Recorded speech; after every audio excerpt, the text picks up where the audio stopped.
Champions ట్రోఫీలో team India అద్భుత ప్రదర్శనతో విజేతగా అవతరించింది. టీమిండియా విజయంపై అన్ని వైపుల ప్రశంసలు వెల్లువెత్తుతున్నాయి. తాజాగా మెగా బ్రదర్ నాగబాబు ఆసక్తికరంగా స్పందిస్తూ ఈ విజయాన్ని జనసేన విజయంతో పోల్చారు. భారత క్రికెట్ జట్టు ఐసీసీ ఛాంపియన్స్ ట్రోఫీలో అద్భుత విజయాన్ని నమోదు చేసింది. టోర్నీలో ఒక మ్యాచ్లోనూ టాస్ గెలవకుండా ఆడిన టీమిండియా క్రమశిక్షణ, కష్టపడి శ్రమించడం విజయంపై పట్టుదలతో 12 ఏళ్ల తర్వాత మరోసారి ఛాంపియన్గా నిలిచింది. ఆటగాళ్ల సమిష్టి కృషితో సాధించిన ఈ ఘనతపై అభిమానులు, మాజీ క్రికెటర్లు, రాజకీయ నేతలు ప్రశంసల వర్షం కురిపిస్తున్నారు. ఈ నేపథ్యంలో జనసేన పార్టీ ప్రధాన కార్యదర్శి నాగబాబు ఆసక్తికర వ్యాఖ్యలు చేశారు. టీమిండియా విజయాన్ని ఇటీవల జరిగిన ఎన్నికల్లో జనసేన సాధించిన అద్భుత విజయంతో పోల్చారు.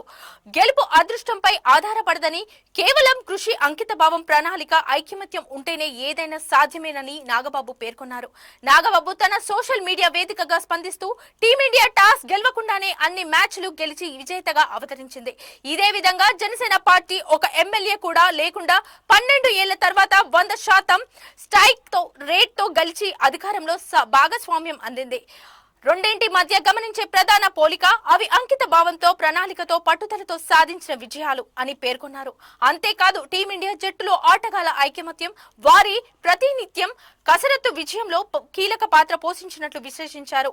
ఇదే విధంగా జనసేన కూడా తన గెలుపును కేవలం అదృష్టంగా కాకుండా కృషితో, ప్రజల విశ్వాసంతో సాధించానని నాగబాబు అభిప్రాయపడ్డారు.